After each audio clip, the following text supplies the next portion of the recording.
Kasi napaka-useless nitong BPI na ito. Huwag na nga bigyan ng budget ito. Bigyan lang siguro 5 centimos itong. Bibisita kayo, you have monitoring power, you see that in your own eyes, and then wala kayong magawa.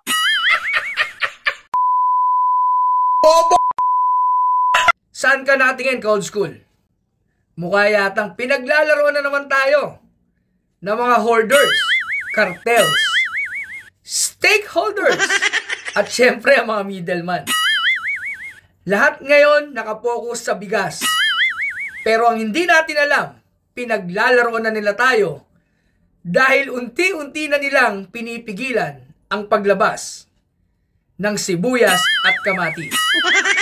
Sabay-sabay nating panoorin dito sa Congress at malalaman nyo kung paano pinaglalaruan ng mga negosyante ang ating gobyerno. Let's go! Kaya tumataas ang presyo ng sibuyas, bibili yung local onions, bibili ng Marso, i-release Nobyembre pag kukunti na ang supply. But you have to tell us honestly, ay tinatago nyo that we have DA Circular number 1. And under that circular or administrative order, the BPI has the right to, is the one accrediting all the cold storage facilities. Tama ba o hindi? Yes. Okay. And you have also the power to regulate the cold storage facilities. Yes or no? Yes, Your Honor. Di ba? Yan ang hirap mga ka-old school Ito yung sinasabi ko Department of Agriculture. Grabe, ang daming sakop niyan. Pati yung Bureau of Fisheries and Aquatic Resources. Ngayon, ngayon ko lang nalaman to, BPI. Akala ko Bank of the Philippine Islands. Putragis, Bureau of Plant Industries. Anak ng patuka sa manok. Mga ka-old school, nakafocus kasi tayo ngayon sa presyo ng bigas.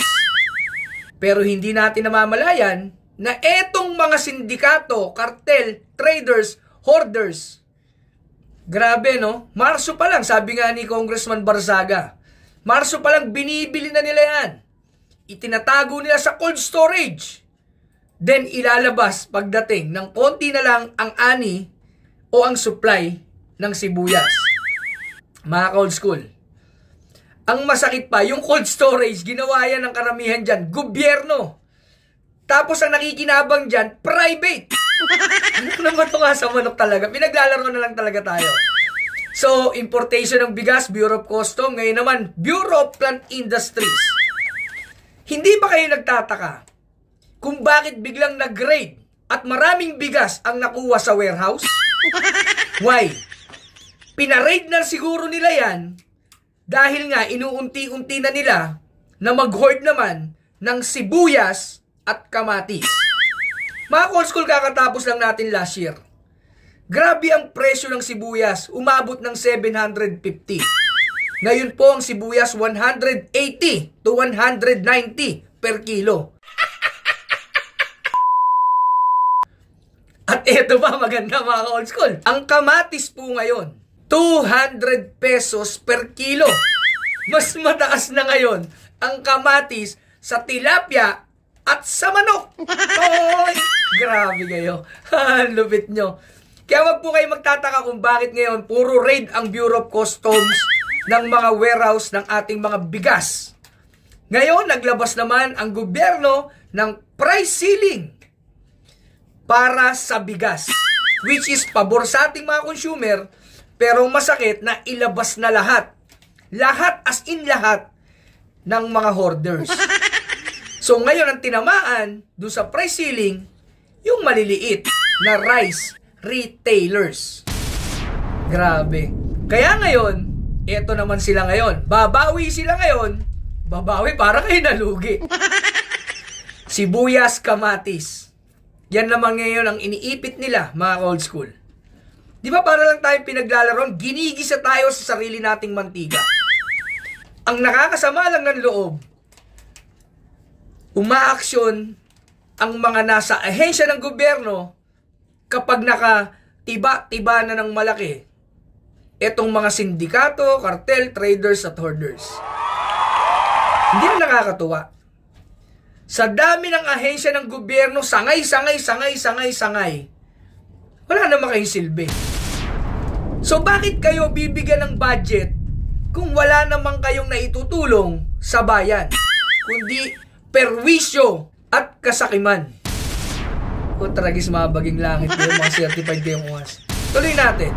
If you have the power to regulate, then you can impose the necessary sanctions. Ngayon, i-dispose nyo na within 3 months. Di ba? Ang sakit, no? Kayo, ahensya ng gobyerno, sangay ng Department of Agriculture, kayo sa Bureau of Plant and Industries. May mga power kayo, pero hindi nyo ginagawa kasi hindi nga alam ng taong bayan na nag-e-exist kayo. Hindi alam ng mga ordinaryong Pilipino na mayroon palang ahensya ng Bureau of Plant and Industries. Tapos, tragis mga baging langit, puro lang ay visitation. Ang masakit pa, pag bumibisita kayo sa mga warehouse ng mga sindikato, ang ginagawa nyo lang, photo ops, para kayo yung kakilala ko. Para yung kakilala ko na dating tumakbong presidente, na kahit walang tulong na dinadala, ang gusto lang, magpa-picture, para siya yung una on the grounds. Tragis mga baging langit kayo. Kaya tuloy, si Congressman Erwin Tulfo, etong sinabi. Mr. Chair, sumalang na ba itong DA, itong BPI sa budget hearing? Sumalang na ba ito? Sa committee pa lang, Honorable Erwin? Kasi napaka-useless nitong BPI na ito. Huwag na nga bigyan ng budget ito. Bigyan lang siguro 5 centimos itong BPI na ito. Napaka-useless ng BPI na to. Kahit ako, useless talaga kayo. Puro lang kayo nagpapasarap sa opisina nyo pero wala kayong silbi sa taong bayan. Ang babangis nyo. Puro kayo naka-air condition, gumagamit kayo ng mga bihikulo na ang nagbabayad ay ang taxpayers. Pero wala kayong naitutulong. Ang alam nyo lang lagi, ang data nyo is magkano ilang tonelada ang dapat i-import. Pero wala kayong silbi sa mga maliliit na local farmers. Tatas ngayon gusto nyo magkaroon kayo ng budget? Yung panahon ni PRRD nga, piso binibigay. Ngayon ko sa inyo, 5 sentimo. Dahil wala talaga kayong silbi. Useless. Useless. Yan yung sinasabi na ang daming ahensya ng gobyerno, ang daming sangay ng ahensya ng gobyerno, pero pare-pareho lang kayo ng mandato. Ang masakit pa, pare-pareho na nga kayo ng mandato, pare-pareho pa kayong walang silbi at puro kayo corrupt. Kaya mga old school, hindi nyo na ba napapansin? Yung bigas, bumababa na. Ang dami ng mga warehouse na nire-raid ang bureau, ang mararangal sa Bureau of Customs. Pero back of our heads, back of our minds, may galaw na ang mga hoarder traders at sindikato na nag-hoard ngayon ng sibuyas at kamatis. Grabe ang galawan nyo. Kaya nyo talagang paglaruan ang gobyerno. Pagkatapos tumiba-tiba yung mga supplier, traders, hoarders, ngayon pinapasa nyo ang burden sa maliliit na mga negosyanteng Pilipino na nandyan lang sa palengke. Tama po ba ang ating obserbasyon na ginagawa na lang tayong tanga ng bawat ahensya ng gobyerno? Ingat. Parang reyna ng pyramiding. Power!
kita.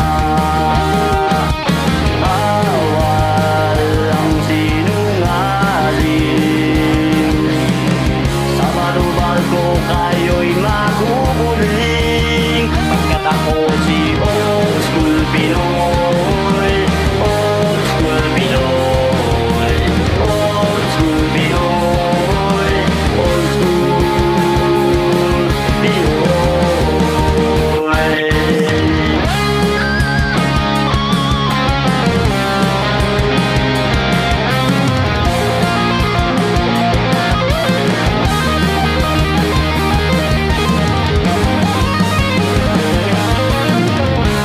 Di naman ako salbahe, basta totoo ang sinasabi. May puso rin naman ako, pagkat mahal ko ang bayang sinilangan ko. Old School Pinoy, Old School Pinoy, Old School Pinoy, Old School Pinoy. Ako si Old School Pinoy, Old School Pinoy, Old School Pinoy, Old School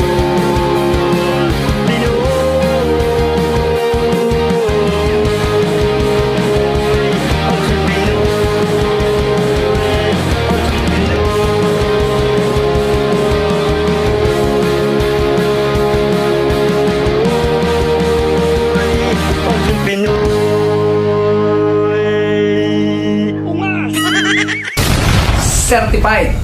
Ungas.